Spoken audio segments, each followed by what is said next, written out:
Welcome back. Another episode of Chef's Kiss. It's me, Peter, a.k.a. Sheff, here with my co-host, John LaLogia. What's up, John?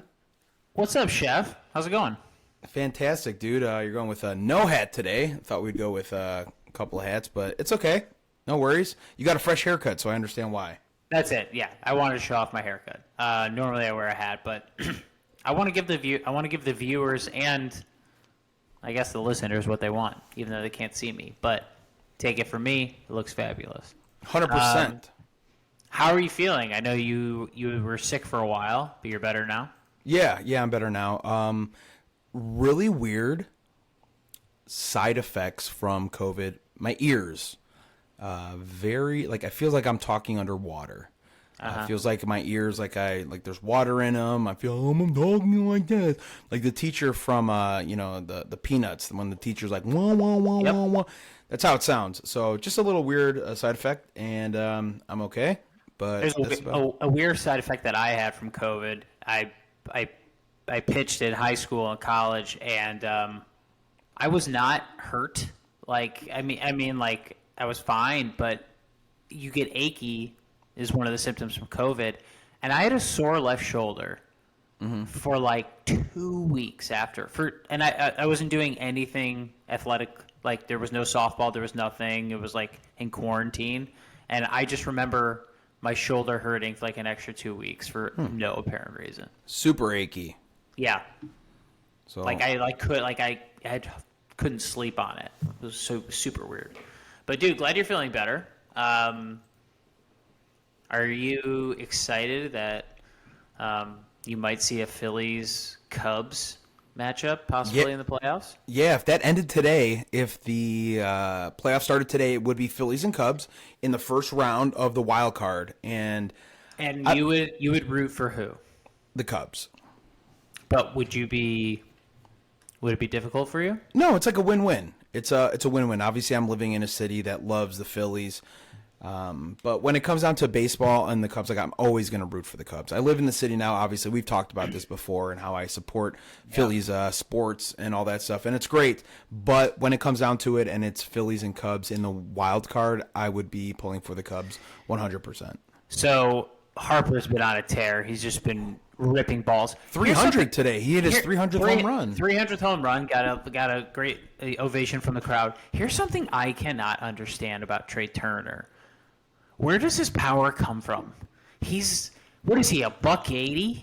Like Soaking wet. I don't understand how he generates, like it's a hanging slide. It's a slider. He one arms it and it goes 6 rows deep in left center. Like where does his power come from? You can argue the same thing with Mookie Betts. You can argue the same thing with Mookie Betts, right? Yeah. Mookie Betts is the same frame as him, and he's small. got what, I think he's 36? Like, yeah. I mean, like they're banging, dude. I mean, when you are providing the velocity, you don't have to be as big and strong as like you would in high school or middle school. Like these pitchers are providing the velocity, so you don't have to. It's crazy. Someone that just kind of rail thin, and that fast and light on their feet can generate that much power. I mean, it's just ridiculous. I've been seeing it every morning on Quick Pitch. It's like a slider, and he's just freaking flicking it to left field. I'm just like, Jesus. So dude, this is ridiculous. something, and you tell me, like starting the beginning of the year, obviously, when a team starts out slow, everyone's kind of like, this team's not going to hit, blah, blah, blah, this team's going to suck, whatever. And I thought about that with the Phillies as well. They got off to a slow start. But now you have a team that has the ability, like when you look at that lineup, it's a dangerous lineup, right? I mean, there's lineups all over the MLB that are very dangerous. But now you put it together at the end of August, at the beginning of September, like this is a very good lineup, and that's a bad lineup you want to face when they're hot, and they are hot right now. So it's one of those things where it's just like they have the talent, they have the lineup, and they're putting it all together right now. Maybe it hasn't happened in April and May, but now when it matters, you got to watch out for the Phillies, man. Like they are hot. Who do you take in a 5-game series? Phillies or Cubs? In a 5-game series right now? Wouldn't it be a 5-game series? In the wild card, I believe it's 3. That's right, it's 3. You're 3 right. in the wild card. 5. So okay, three-game series. So you got Steele 1, probably Hendricks 2, maybe Wicks, depending on what happens the next month. Yeah. I would put the Phillies up against a lot of teams right now, if I'm being honest. If I'm putting my money on it and having no heart in the fight or anything like that, it would be the Phillies, dude. I mean, look how many runs they put up in the last couple games. 12 runs, 8 runs. Like, they are mashing the ball. So, very dangerous team to see. I'm going to play a lot of their team total overs. I've been doing that the last couple games. Team total over 4.5, team total over 5. They've been crushing it. You don't even have to take them to win. So keep an eye out on the Phillies, obviously. But John, I don't know about you, but I'm really kind of just over regular season baseball, dude. You're like, let's get to the postseason. Yeah, let's dude, go. come on, dude. Like, you know when a movie's dragging and you're just like, all right, come on, let's get to the climax. Yeah. Like, it's We're just really out of the dragging. dog days. Like, let's get to the postseason. Yeah, no, I'm with you, and I'm kind of already in on football because I just had my fantasy football draft last night. Let's talk about it. So I had the draft, and then today I'm listening to all these podcasts about all, Sure. and then I'm like, oh, I made Second guessing and I'm like, everything. okay, I made like 50 mistakes Sure. last night, but Can we just agree that nobody knows anything, nobody knows right? shit, dude. Okay. Nobody knows shit. Like, Okay, good. all of these guys that they're saying are bad picks or whatever, they could get hurt the second play of the season and tear their ACLs. You know what I mean? So it's like, oh, this guy's injury prone or whatever. It's like, dude, everybody could get hurt. Yeah. I wanted Mahomes. I know you're not supposed to draft a quarterback first, but I feel like consistently you can't hit quarterbacks anymore, and consistently he puts up the most consistent amount of points, but I wasn't able to get him because I got fucking dead last. My team name is the No Wives Club because this guy, it's with my softball team, this guy is adamant on like one wife accidentally like came into the text thread and he like lost his shit. Okay. So that's the background on that. And Rex Grossman obviously is my logo. My team name is Feliz Navidad. Najee Harris. Najee Harris, yes. I have a pretty cool photo Dude, of him. Pittsburgh had one hell of an offseason. Like, they could be pretty good. Pickett was so we have a quarterback and then one of our 3 flexes. Oh, God. Look at that. That's a pretty cool team logo, right? Feliz Navidad. It's great. It's great. It's a nice pun. It's pretty. You proud of that? Yeah, I mean, it's like a crude little, It's good. Photoshop, but yeah, It's I mean, good. On Yahoo it looks cool. It's good. Yeah, the Pittsburgh is going to be a lot better. They had a great offseason. Pickett is my 3rd quarterback. So we have a starting quarterback, and then we have A 3 super flex. We have 3 super flexes, and 1 you can use a quarterback. So Goff is in that position. And then Mr. Irrelevant, the last guy that was picked in the draft, was Kenny Pickett. Yeah, so I posted today about sleeper offenses here. I said, hot take. The Steelers are going to be the sleeper offense this season for me. That's who I got. Why, George Pickens? Pickens and Pickett. Kenny Pickett, dude, he had a very good great preseason. Great I think preseason. he's going to do very well. He's got Najee Harris. I think Najee is going to outperform his ADP, where they're saying where he got drafted. He's going to outperform that. You got Pickens over there. I also drafted Freiermuth. I'm not going to sell early on a tight end, so I got Freiermuth later in the rounds for my tight end. I think that's going to be one of the higher tiers as opposed to, obviously there's a hierarchy for tight ends. We all know where top. Kelsey is far and away number Well, one. he's a receiver. He's a receiver essentially. But still. And then you have Hawkinson and you have Waller. Kittle. Sure. So, but I'm just saying the Steelers offense I think is going to be really good. I looked at their to make the playoffs is at plus 120. Not to make the playoffs was minus 145. I might play them to make the playoffs. Honestly, I'll be honest with you. I really like their offense. I think it's going to be good. I agree. Okay, so let's get into fantasy football drafts. I just had mine. You just had yours. Speaking to the audience to someone who loves football, loves doing fantasy, but doesn't have a clue, it doesn't have time to do a ton of research and whatever. Like, what is your strategy coming in to a draft? Like, is it you absolutely can't get a quarterback first round? What's the rationale as opposed to that? What is it like drafting someone like Derrick Henry who's coming off an injury or Cooper Kupp? What's your strategy coming into a fantasy football draft? Like, who do you always take first? Who do you wait on? How does it work?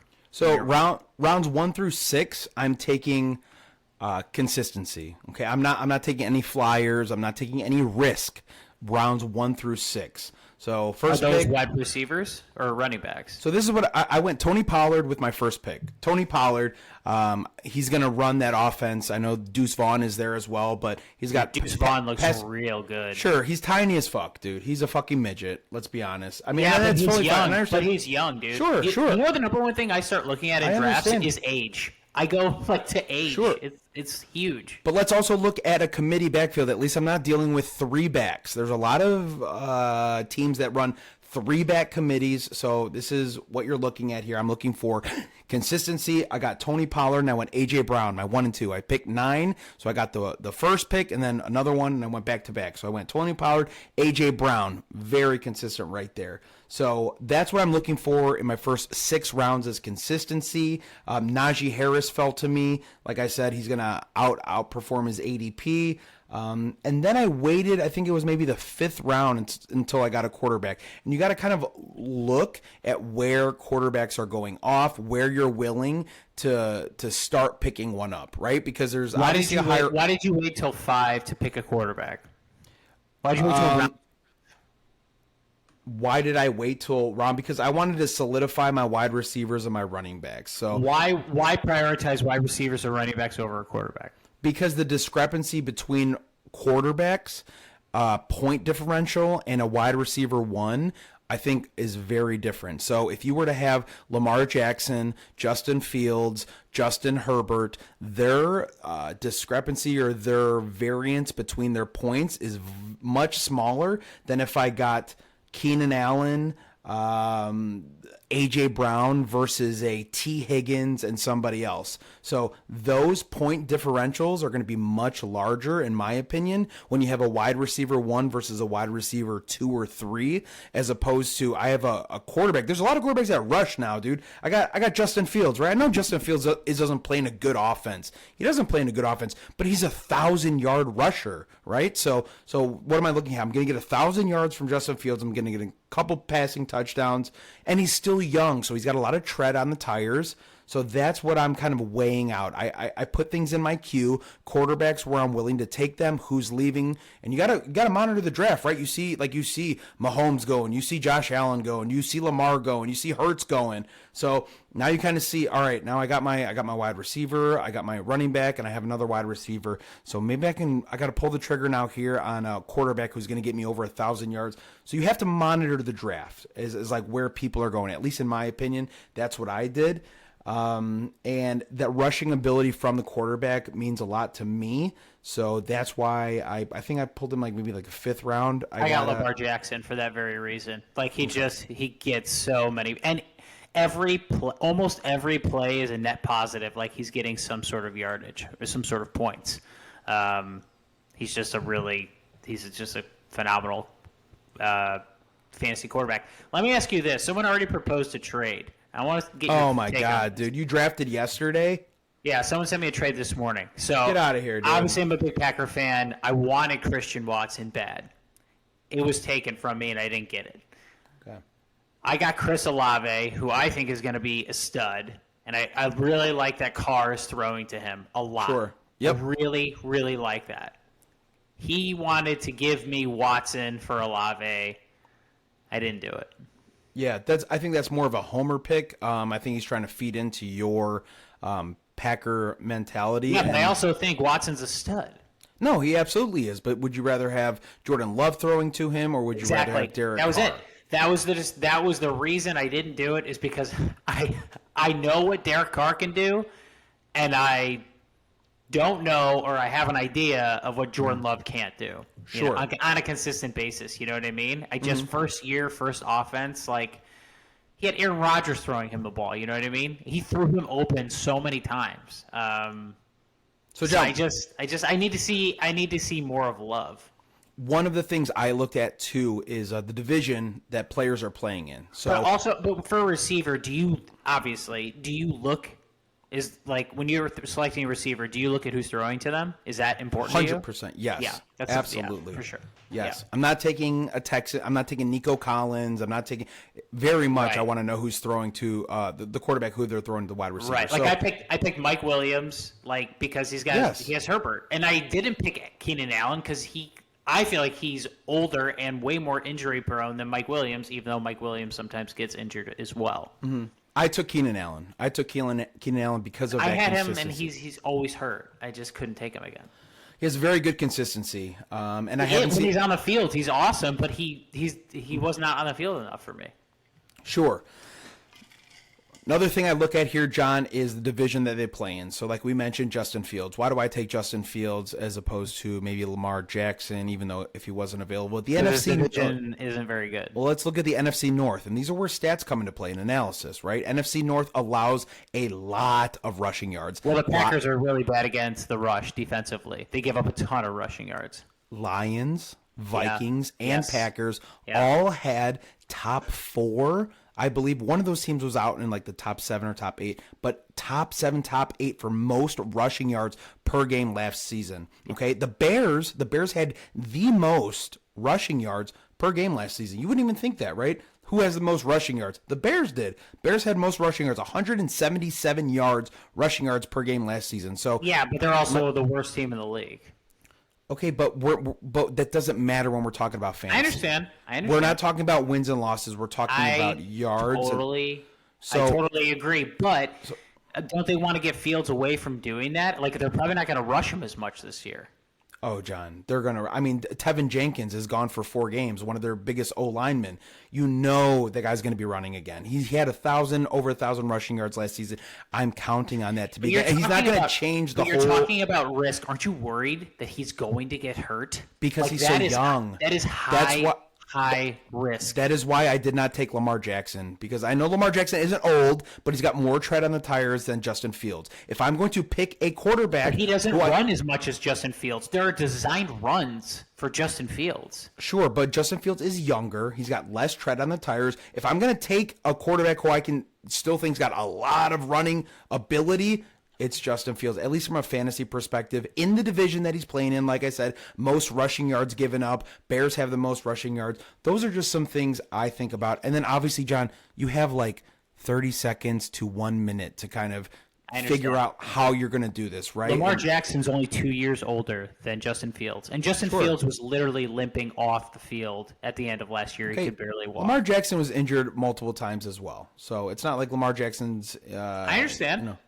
well, yeah, what I'm saying, it's not like a definitive, oh, you did the right thing, you did the wrong thing. It's just, those are the things that I play. And obviously, I want Justin Fields on my team, dude. I want him on my team. So I get it. That's why I want to.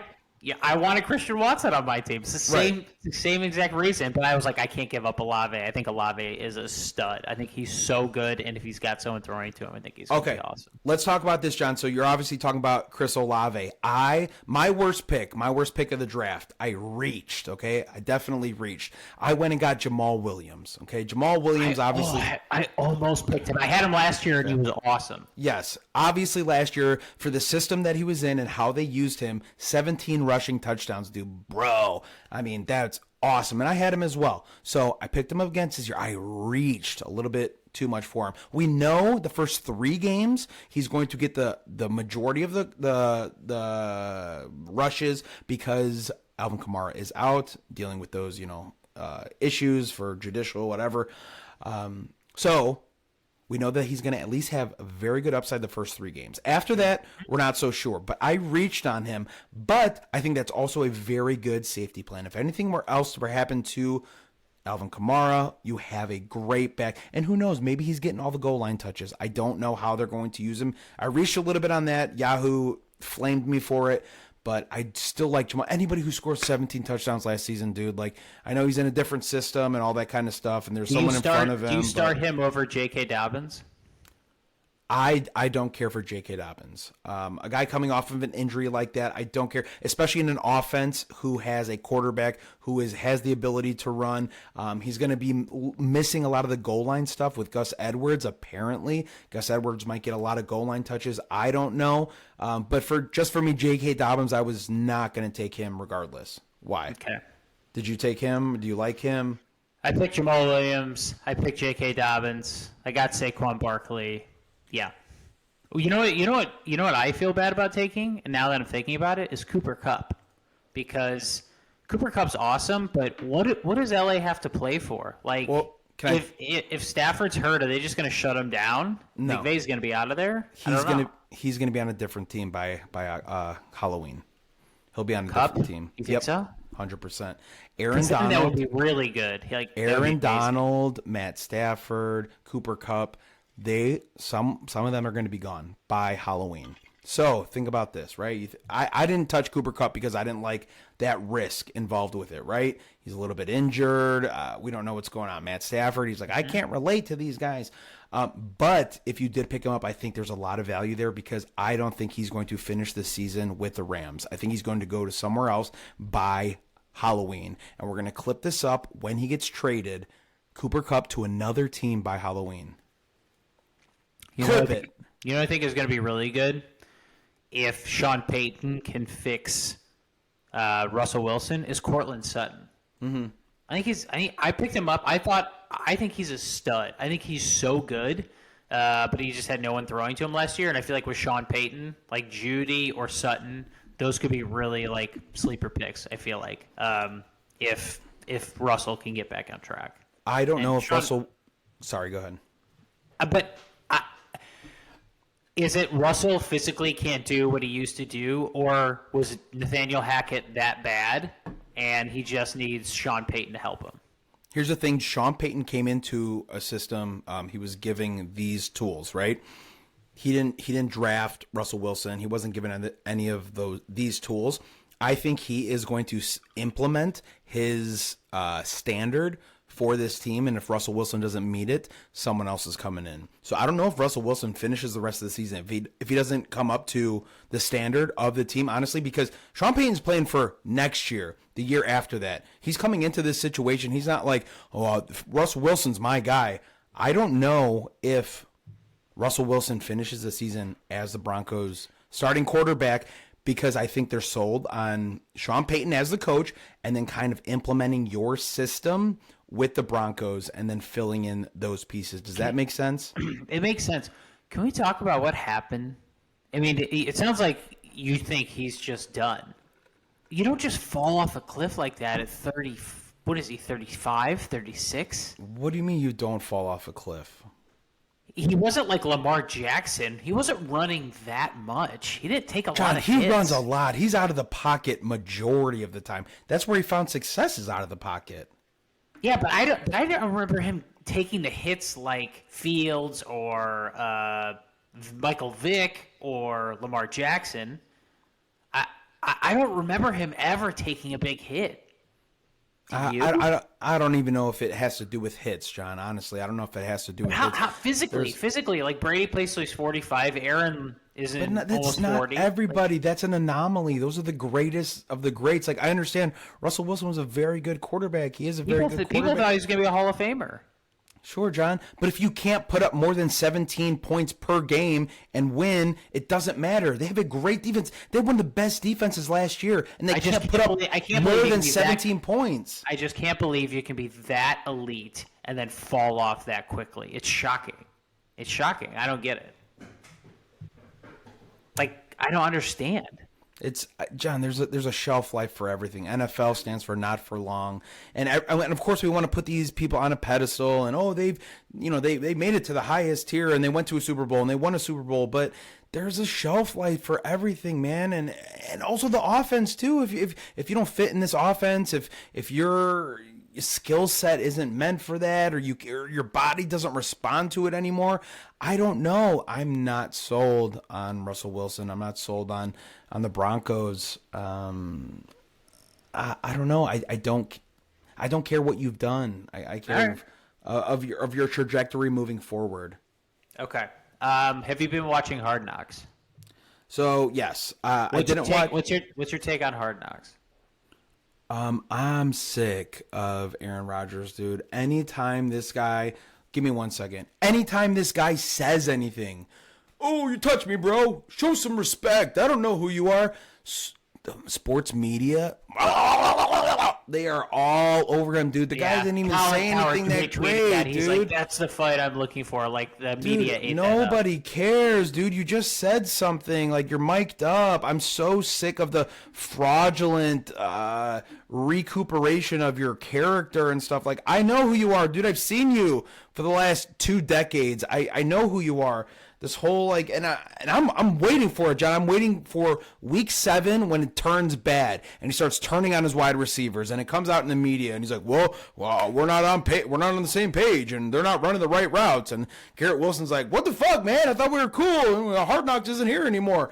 I think it's fraudulent. I'm so sick of everything he does is just being scrutinized. And she's like, wow, he's so great. He said, respect me. And he pushed this guy. You know how many clips I saw from that yesterday and today? They're just like, cool, dude. Some guy pushed him. And he's like, I don't know who you are. And everyone was just like, oh my God, Rodgers is so cool. He is pretty cool. But it was funny. I was watching the latest episode of Hard Knocks, and my wife was watching it with me, and there was a montage where he was missing like a ton of throws, and then he's on the sidelines, and the first couple things he says, he goes, these fucking guys aren't running the right routes, blaming everybody but himself. And these are balls that he missed. He goes, these guys are not running the right fucking routes. We're not mentally focused, blah blah blah. It was nothing about his play. And then it turned around and things started to click, and then he was all happy again. I'm like, it's almost like placating a child a little bit. And this is someone who has loved Aaron Rodgers for years as a Packer fan. He's the most amazing quarterback I've ever seen. Since Mahomes, I've never seen a quarterback do what he can do. But you're totally right. If this thing goes bad, well, it's like this. It's like at times of adversity.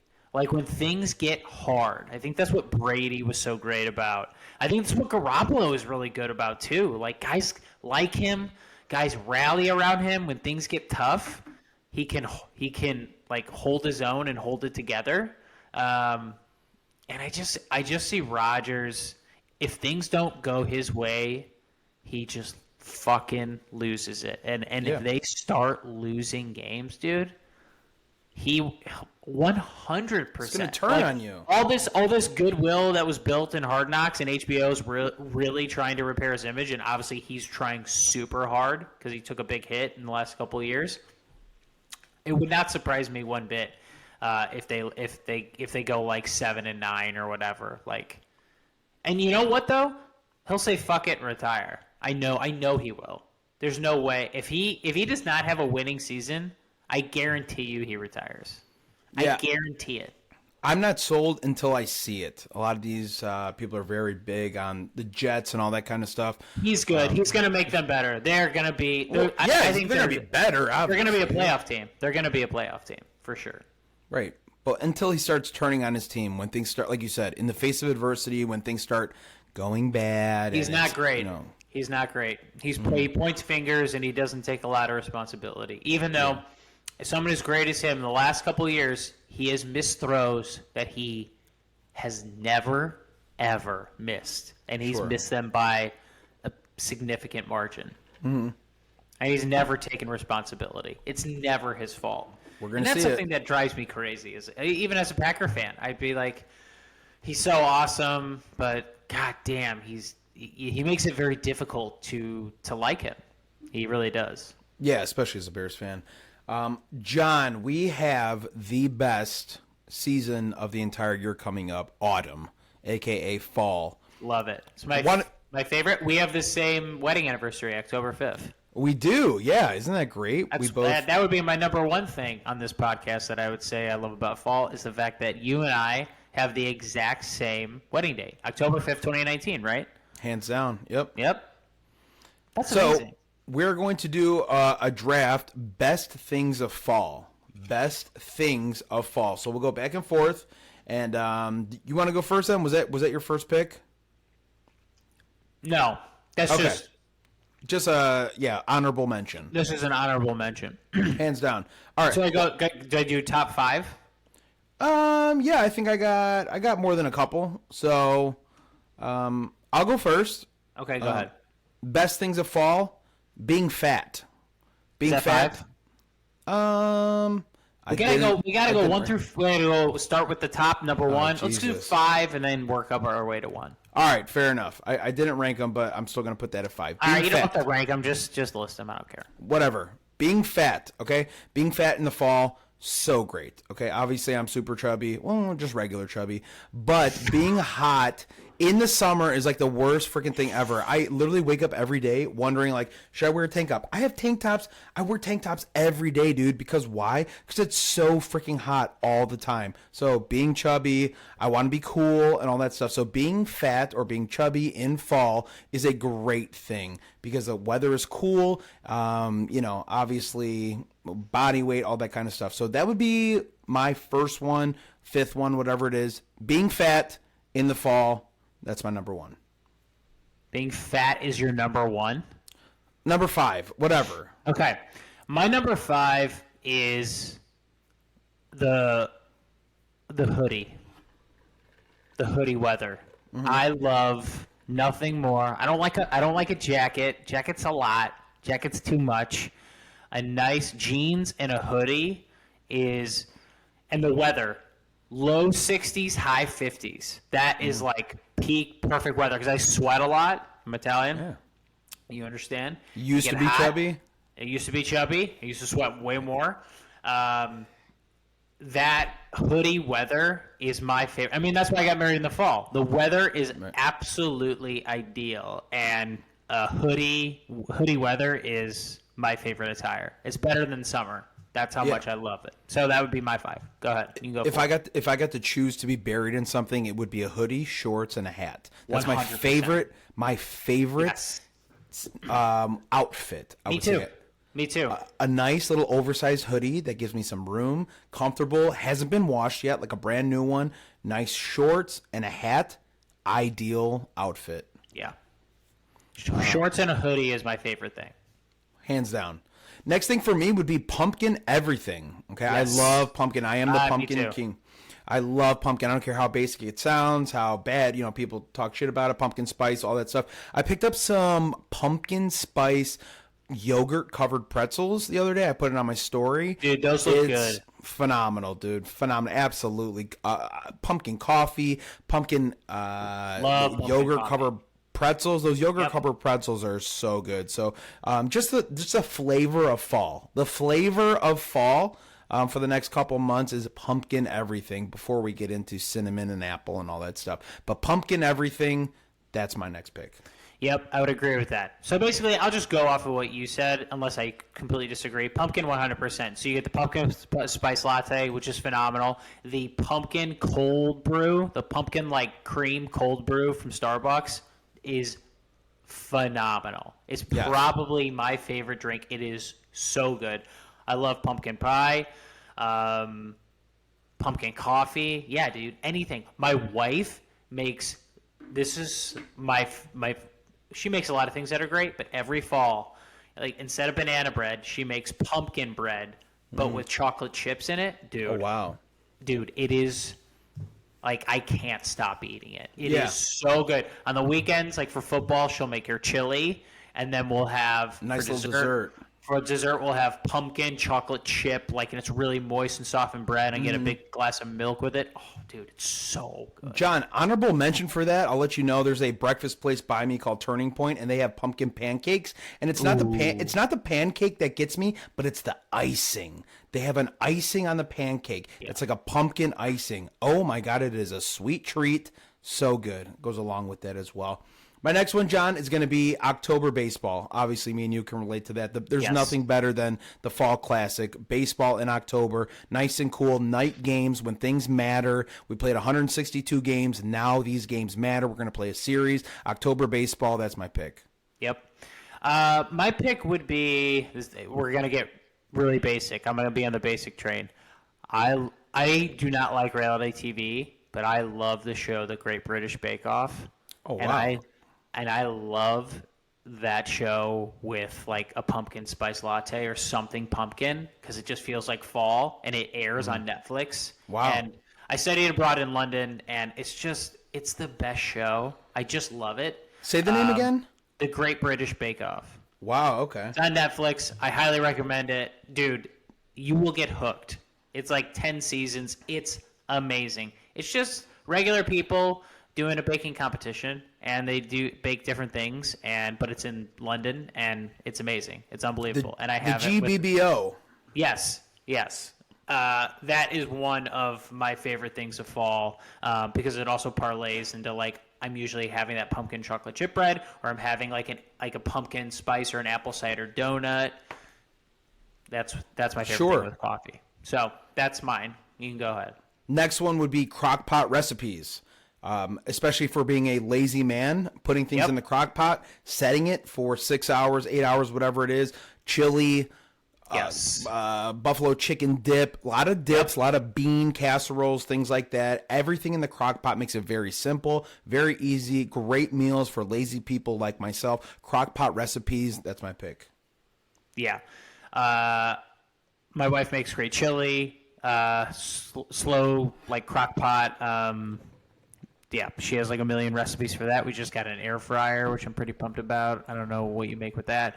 But yeah, like a lot of like heavy, hearty stuff is just really, really good. She made chicken pot pie once, which was phenomenal. My God, it was so good. And yeah, obviously October baseball. I think October baseball is unbelievable. It's the best, especially for teams in it. It's where magic happens. Yeah. My next one would be scented candles. Scented candles, obviously pumpkin flavor, vanilla, tobacco flavor. Scented candles. That one doesn't apply to me because we have scented candles throughout every season. We have one for summer, we have one for Christmas, we have one for the fall. It's ridiculous, but we do. Must be nice. She does, dude. She has seasonal candles that we have. That would not be on mine. I'll tell you what would be on mine. Halloween. Halloween is my favorite holiday. Awesome. And definitely, as I become an adult, hands down my favorite holiday. Yeah. It's since I turned 30, I don't know, it's been getting better and better every single year. I mean, look at my tattoos, is the bomb. Dude. There's great movies, there's great horror movies.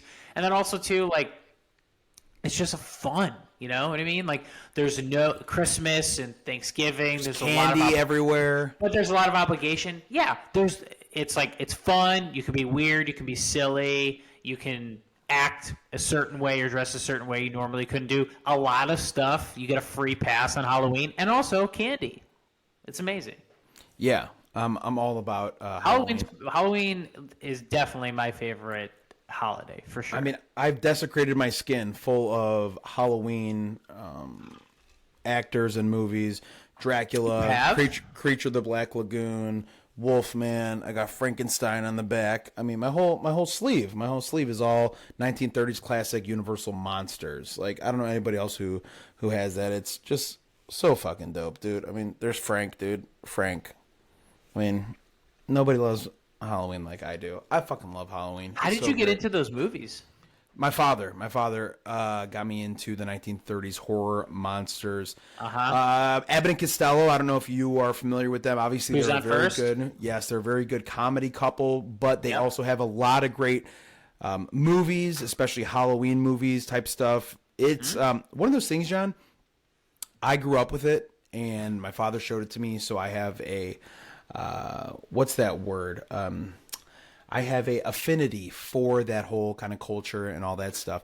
And when you show somebody something that like you love and it's maybe like a niche kind of thing, they don't have the same reaction at all. You know what I mean? Because they're all like black and white. They're black and white movies. I show like Abbott and Costello in black and white, and I'm like showing my buddies in college. I'm like, oh, you guys are going to love this. And like they're not laughing at the parts I am. I'm like, ha, yeah. And they're like, no. So it's like one of those things, if you grew up with it, that's great. But yeah, that's kind of what I've realized over the years. Give me your top 3 favorite horror movies of all time. Shining. The Shining is probably my favorite horror movie of all time. I think it's beautifully done. Yeah, it's Kubrick's just a genius. Yeah, that movie's the beautiful thing about it, how everything is so symmetrical with Stanley Kubrick. I like all of Kubrick's movies. They're all good. Every Yeah. one of them I like. I just have a very big love for Shining. I think it's very well done. I think obviously there's not like jump scares or anything. It's not like a cheesy slasher kind of horror movie. No, it's just menacing. It's terrifying. Yes. Yeah. All right, what's number 2? As far as horror movies go, Michael Myers, dude. I mean, Michael Myers. The first Halloween is unbelievable. Yeah, It's incredible. I'm a huge fan of the whole franchise. That's going to be one of the tattoos I get next. I think me and my brother might get a Michael Myers face. John Carpenter made that movie for like literally no money. Yeah, it was also shot in California. You can see a lot of palm trees in the background if you pay Yeah. attention. Haddonfield, Illinois, obviously where we're both from. Well, I mean Right. Illinois, but shot in a fictitious. That was the thing that scared me the most. Is It was because that was the first horror movie that the suburbs were always a place of safety, and it was when it was when you weren't safe in the suburbs anymore. Yeah. So when I first saw that I saw it at like 9. Yeah. We grew up in Naperville, so Haddonfield, Illinois, might have just as been Naperville, Illinois, and Sure. I'm like, oh wow, these houses look just like my neighborhood, and I was terrified. Yeah. Terrified that it could happen in my neighborhood. I now live close to a town called Haddonfield, and it's in New Jersey. But Dude, yeah, pretty cool. that's awesome. My last one I have, John. Last one I have for best things of fall are screen doors. Obviously, you pay for a lot of. For air conditioning. Air conditioning is one of the greatest inventions in American history. I'll fight anyone to the death on that. But screen doors and having your doors open and your windows open while having a screen and feeling that natural breeze coming through. There's very things that are very almost as euphoric as that. When the temperature is down, like you said, high 50s, low 60s, and that breeze comes in. The weather is, for me, the best. Okay, but you can be high 50s outside. lows. I'm talking about being inside and having the screen doors open gotcha. and bringing that inside. So that would be my biggest thing is just the use of the screen doors and the screens on windows and feeling that natural breeze come in. Very few. Being on the couch, John, being on the couch, on a Sunday when it's nice and chill outside. Maybe you and your wife and your son are kind of just resting and there's a couple games on and you feel that breeze. It's just a euphoric kind of feeling. I agree. My number one thing, obviously, is football. And I forgot how much I liked football until my draft last night. Forgot. I had just, because I've been, following baseball and, having, busy with summer stuff. And it was the first time I really dug in and just realized, like, oh, wow, like, I'm going to watch football for 10 hours each weekend. And I just love it. It's not my favorite sport, but it's probably my favorite sport to watch. And that's hands down. And I'm not a huge fan of college football, but I just like that it's on. I like that people get crazy about it. It's an event. It is like any other. Saturdays, Sundays, Monday nights, Thursday nights. It's just the best. Football is the reason that, there's so many things that makes fall great, but the foundation of all of it is football, because that also equals fantasy football, and that is fun, and that's camaraderie, and it's really community with your friends and your family, and it creates so much fun and excitement and in your life, and then also a tremendous amount of phenomenal entertainment. So football is number one, and frankly, it's not close. Yeah. And football is, I've realized this too, like I've tried explaining, like I like playing golf, right? Like I enjoy playing golf now. I don't necessarily like watching golf. I'm right? with you. Like I'm with you on that. Like some people are like, oh, I love playing video games. And they're like, well, do you like watching people play video games? And you're like, not really. No, I don't like watching you play video that I games. don't get. I can't believe that's a thing. Right, People love but you watching. understand what I'm saying is like Absolutely. you love playing things. Like I love watching football. I love watching football. Baseball, I understand, can be very boring. There's so many games and it's blah, blah, blah. But yeah, it's kind of one of those things where it's like everyone loves watching football. Everyone loves watching football. Yeah, football is an event. It's football is an event. It's very emotional, and I think it's my favorite sport to watch. I think because of that. But if I'm being honest, like baseball is just like a best friend. Like I just Sure. feel I love watching baseball. It's comforting. It's every day.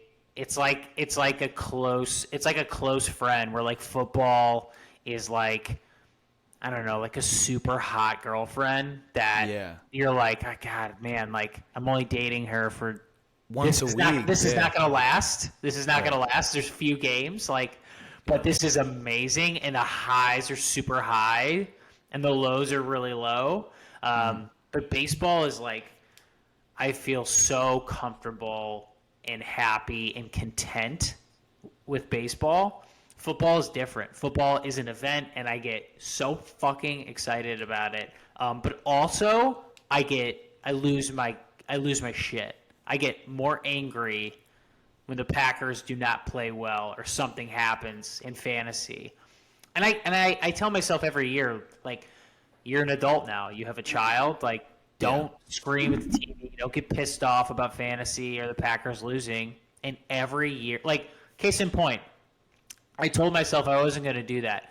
Cut to week 1, Packers are playing the Vikings. Rodgers throws a bomb to Christian Watson to walk-in touchdown, and it goes right through his hands, and he drops it. I was in the basement. I like blacked out. I like fucking lost my shit, and my son was sitting right next to me and started like belly laughing. He thought it was like the funniest thing ever. But like I went ballistic, and I'm just like, and I looked at my son, and he's laughing. I'm like, what am I doing? Like, I can't do this anymore, but that's what football does to me. It's ridiculous. There's a lot on the line. We know. Yeah. It's so emotional. So, John, I got to talk to a Super Bowl MVP the other day. Did you see that? Nasty Nick Foles. Big Dick Nick. Big Dick Nick, that's right. Yeah, so we went That's amazing. How did that happen? FanDuel? It was through work. I got credentialed through work, and FanDuel was hosting the event with 97.5 The Fanatic radio station out here in Philly. And, so I just got, like, credentialed and got to meet some of the athletes and had some pretty cool access. All you can eat and drink all over the premises. What was So the it was real experience fun. like of interviewing him? I mean, it was cool. He's a really nice guy. He's a a Christian family guy, so Yeah. you're not going to get the kind of Salacious soundbite or whatever. yes, exactly. Nothing controversial. Yeah. No, it was very buttoned up, which was fine. He's a very nice guy, and it was awesome just to talk to Super Bowl MVP and Former Bears quarterback. former Bears quarterback, Colts quarterback. So yeah, it was a lot of fun. We got to talk to Scott Hartnell, which is a hockey player. Who played for a lot of years. He's like a Flyers legend. He was more fun. He was more, hockey guys. But I had my buddy interview him because they have like the same kind of haircut and stuff. So it was just cool to, just kind of kick it with some athletes and talk to them about stuff, talk shop. And it was a cool experience, And the one thing I was going to tell you is like the response from stuff on social media is very funny. I have a pretty decent following on social media, and the support or the likes that you get on that kind of stuff, very minimal. I saw something on Instagram or TikTok, and I kind of related with it, and just people are like, like Instagram's like very much just like a lot of ghost followers. People just kind of watch and want to see what you're doing, but they won't support the stuff that you do. Like if doing something cool, nobody's going to be supporting you and stuff like that. So that was something that kind of, I would say, like, I guess bothered me a little bit. Is like, So let me back up a little bit. As someone who does social media literally for his professional career, when you say support, are you talking about engagement? Are you talking about someone liking it or sending you a DM, a private message, or commenting on it? What are you looking for when you talk about support? Yeah, likes and comments. Views? Pretty much on your So you're looking at success metrics. You're looking for that. Yes. You're looking for positive sentiment is what you're looking for. Yeah. And, in a field like this, it's kind of like sales, where it's like sales, you look at how many sales do you close. And, Sure. And in social media, it's how much engagement do you get. Yeah. And What when I engagement have, do you get? and I know my metrics, and I know, how many people follow you and what you should expect on certain things. And it's like, okay, I landed a cool ass interview with the former Super Bowl MVP, and you see who, like, I got like 50 likes on it, and it's like, I have over 50,000 followers, and nobody likes it or comments on it. It's kind of just very telling of social media and like the landscape of things. Think of that thing, think of that like that beers thing that you did on TikTok that blew up and got millions of views. Like sometimes you don't always know. Sometimes you think something's gonna hit and it doesn't, and then something you're just doing and it goes viral and you're like, what? Remember that thing that Bears did? Remember that Bears thing that you did with like the Bears background? That one, Yeah. I can't remember what it was. Yeah, it was like the crock pot and the HR thing. Was it? Yeah, like that thing. It was so. I talk to my team about this all the time. Like, why does something resonate on social versus something else? And you know, when you're creating it, you're not thinking you're just creating something that you think is interesting or funny. But as an audience member, I can definitely tell you that that chili thing that you did was funny, but also very relatable. Like you get a unannounced email meeting from HR. It's like, what the fuck? Like, what's that? And I guarantee you there's a lot of people that resonated with. Sure. Like that. And I talk to my team about that all the time. It's like, you want to create a successful social media post, have the audience see themselves in that. Because ultimately, we're all kind of narcissistic. That's why we're all on social media. But ultimately, we want to see ourselves. We want to recognize something in ourselves. Right. We want to see something that is relevant to our life or an experience that we had. I mean, that's why I wrote my book. Right. And because I felt like if I've had these experiences, someone else has probably had them. And that I think that one was so relatable and so funny. I remember seeing it being like, I remember saying it to Alex. I'm like, that's fucking great. Like, God, I've been there. It was so good.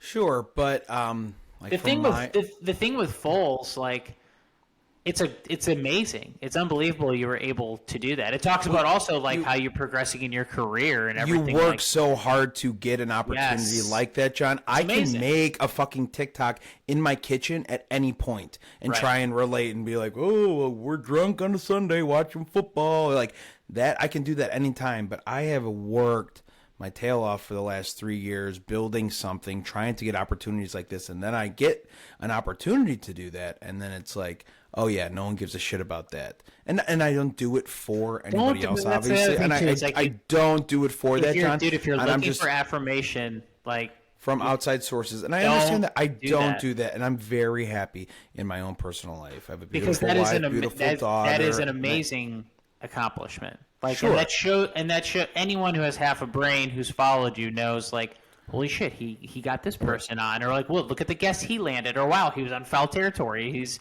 talking to AJ Przinsky, you know what I mean? Like, you start to take inventory of this stuff. I recognize that, and I think they do. I think they do know, and maybe they're not reaching out to you. Maybe that's what you want. I bet they're talking about it. I bet your high school buddies. I bet the guys you played Niqua baseball with. I bet they're like, holy shit, dude, fucking Pete just talked to.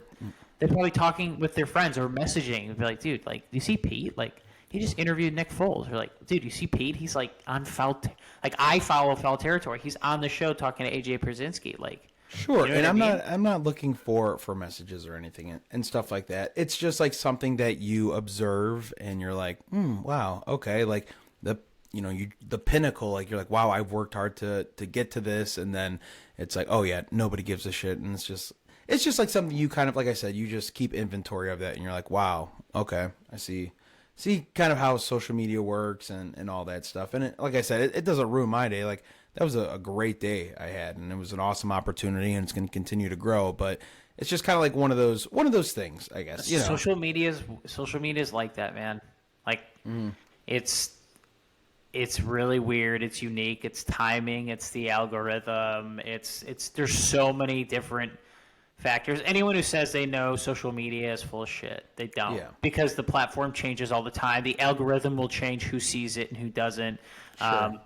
you just, what I try to do is just keep doing content that is personal to me, that I care about, that I think is funny, that I think is good, and just keep doing that. And that's all you can do. There's so much else that is out of your control. Sure. And I think people do recognize it. I don't think maybe you might not see that through engagement, but they see it. They see the trajectory. They see you progressing. They see like, wow, like this person, you got this guest, and wow, he's interviewing this person, and wow, he was a guest on this show. Like, they get it and they see it. They may not be saying it directly to you, but they get it.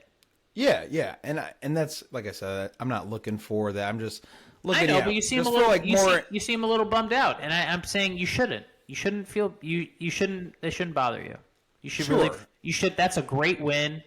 And it's when you work in a field like that, like that's your success rate. That's how you measure success, is engagement, that kind of stuff. Sure. It's not. I don't work in sales. I'm not. It's like, oh, I landed this deal and I'm getting this commission. I or whatever. work in social media all the time. So you understand this is a successful post. This was not. That was one of my least successful posts. Yeah. And it was supposed to be like one of like the pinnacle. Like, this is a great opportunity. That should be one of my fucking bangers. But no, that was one of the least engaged with posts when it was supposed to be. That's what I'm just getting at. It was just I'll tell you a little tidbit from work. I don't think I'm revealing anything, but like there are things within a company or a brand that just resonate with certain audiences, and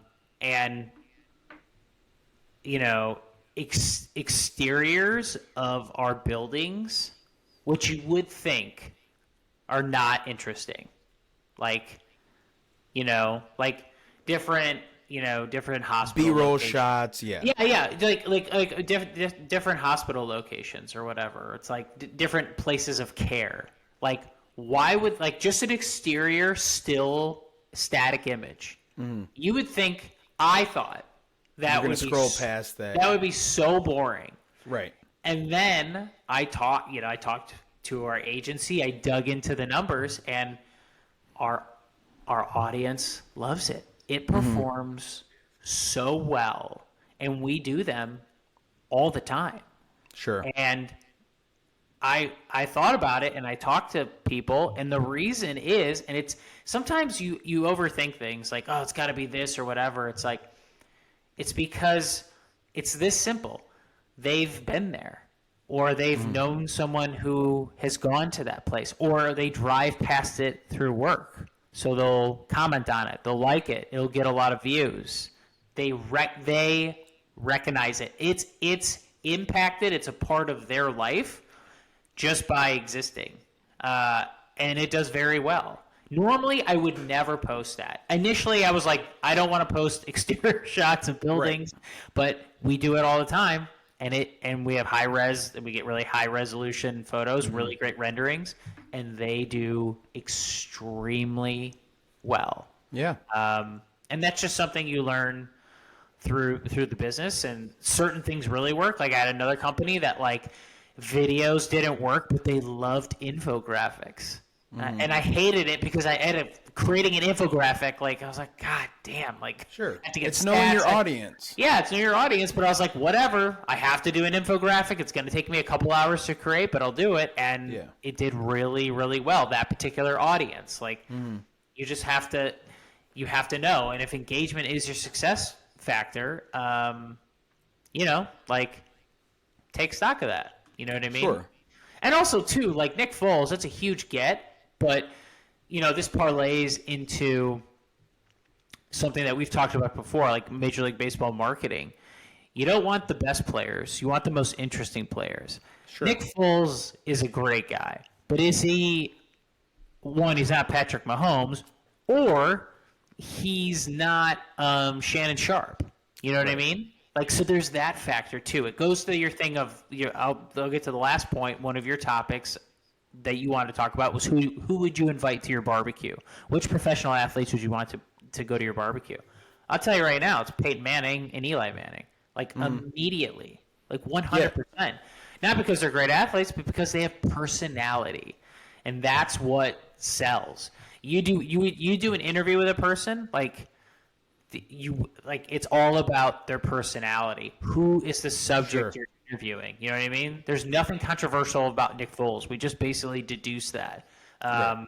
He's a nice guy. He's a Super Bowl champion, but you know what? So is Joe Flacco. So is I don't know. Brad Johnson. Brad Johnson. Yeah, exactly. It doesn't mean that it's going to resonate on social. Like, it's a big get for you, but ultimately the audience is like, what am I getting out of this? Yeah, this is great for Pete, but what am I getting out of this? You know what I mean? I know. And then you spend an hour.